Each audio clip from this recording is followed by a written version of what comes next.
Айлық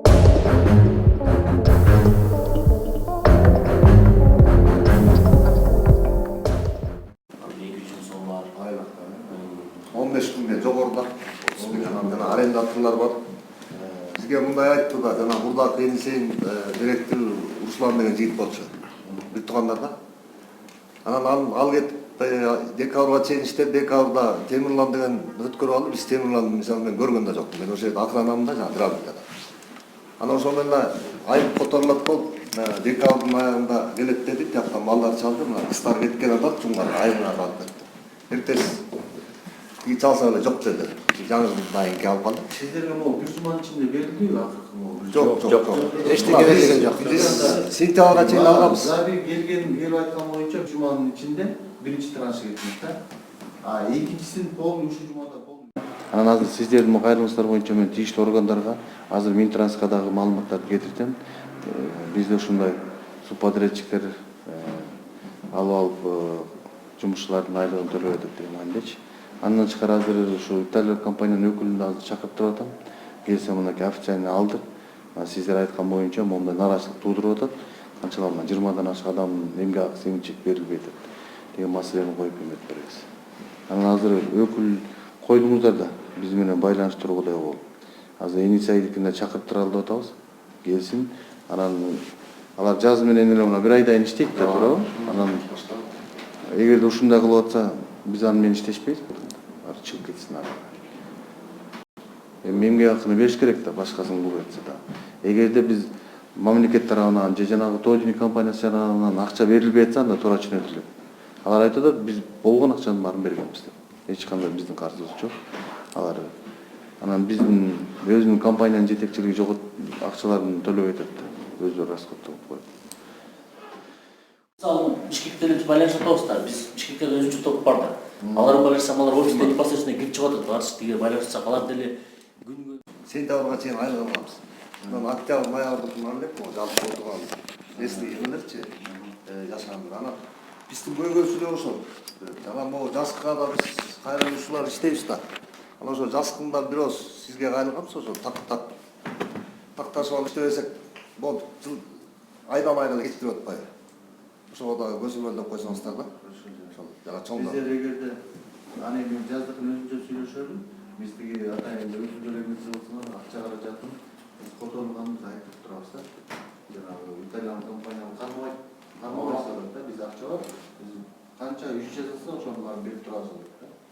Анан ошол жагы көзөмөлдүп бере алабыз да. Силерге кайрылыштар Темирлан деген жаңылып атпайбы силер? Азыр бир экөөнүн ичинде бир темесин алабыз. Жок, жакта чейин чыгып туруп, азыр бүгүн акчасы бар, ошо азыр техникаларды ташып атабыз. Техникалар келе баштады. Акчасы жок болсо качты дейсиз. Ошо биздин акчаны Байга байга келе баштады уже. Экскаватор, тралдар менен багушник келе баштады. Өзү жакында иш баштайм. куручка келип атпайбы? Жок, биз мен бакыламын мындай. Деп атат. Жок, мен бакыламын. Бизге келди, бизге чүрөттүп аткан. Гаврик карас.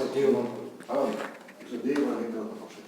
Азыр дагы эки бир бетон завод, анан бир асфальт завод келип жаткан да. Ооба. Келип мына баштайбыз деп отурчу. Биздин көйгөйсүн ошол. Хорошо, жарайт. Ошол айылыбызды төлөп берсең иштеп беребиз. Чтобы они все перед ним закрыли. До сегодняшнего деп айтканбыз. Сегодня подождем, пусть как они ответят. Потому что они каждый раз нам говорят, что закроем. До 3 числа Java оставочка. До 25 числа. Java оставочка. А дальнейшие действия Дальнейшие действия еще не посмотрим. Если так будет, то мы с ними контракт будем расторгать. а нам что как внутренний? Это им начало это ультиматум поставить, чтобы они закрыли первое. А нам не уже говорю, потому что первое, видишь, бұл сөздің бәрі бізге тиіп отыр. Ну что это вот А бізде даже аларға предоплата береміз. Наперед. Біз аларға даем, то есть они выполняют работу, мы наперед им вообще оплатили. Аяқта если зарплата отырады, и аренда, все içinde. Короче, азыркы кезде Темирлан ответственный бизге, ушундай? Да, Темирлан дейін директор ушул. Бизди баягы минтип айтпады. Тиги короче акча которулду эле, доллар менен которулган. Биз сомго которуп туруп анан бере калабыз. Кыздарды жибере калабыз деп. Андан бери 10 күн өттү. Қанша кантип конвертация бар біз билбейбиз да. И биз аларга бул, если они говорят, мой деньги кто должен, не мы им давно уже перечисляли это за их работу. Бул если азыр деп атса, они где-то, наверное, другие свои инвестиции ждут, скорее всего. Анан аларды мындай кылып акча жоктоп коелу. Темирландын жана техникалар келе баштады. Энсейдинчи. Там экскаватор, погрузчик, алар бизге акча жок болушту. Алардын техникалар келе баштады мына чогулта баштады жазгачы. Анан могунун баары бүт алдык местныйлар иштеген. Я, конечно, элдин баарын билем, өзүм билем. Бизге строить этип келгенбиз акчаны айлыкты. Мисалы могу байкелер, бу инилер Ой, мындай бар. Аскар мен 4 ай Темирланды бияка надо позвать. Подтяг кышкы келбейт да. Мен анда өзүм айтайын аларга. Давай, келдин срочно бияка биз сөзүм бар. Давай, ушундай кылалы. Келген да. Я и биякта мен, например, сага айтам. Давай. Баганча күндө. Давай. Давай, чогулуп, мында сүйлөшөлү. И ачык Жок. Кудай буйрса бүгүнкү принцип бүгүн чечилип калышы мүмкүн да, туурабы? Бүгін тоже ответ болуш. Мысалға айтамыз. Бүгін до понедельника сегодняшнего дня вопрос чечки зарплаты. Бюджет заложен. Биз азыр жаңы акимге чыктык, район акимнечи. Аким да бизден эмени кабыл алды. Аким биз жана арыз эмелер бар, чогултуп алып, тигилерди приоритет берем дейт. Болбосо биз аким айтат, транспорт министрине эмеге чейин кирем дейт. Киргизем. Прокуратурага берем дейт аким. Биздин атыбыздачы. Биз местныйбыз да. Местный бийликтин атынан мен берем дейт. Ошону байланышып сиздер айтасыздар. Биз деле Минтрансқа кабыстырбыз. Тоже кат жасамыз. Ошондой эме катыстар бар, ошол эме сөздөр бизге тип атат. Сиз билесиңер, бизде даже предоплата бар буларда. Еңсе бизге кат. Биз касташ жиберген атабыз. Биз аларды деп. Финанс жагынан мисалы кирбейбиз да. Эмгеге канча төлөндү тияпы. Азыр эле биз ошону билдик, ошону айтып атабыз.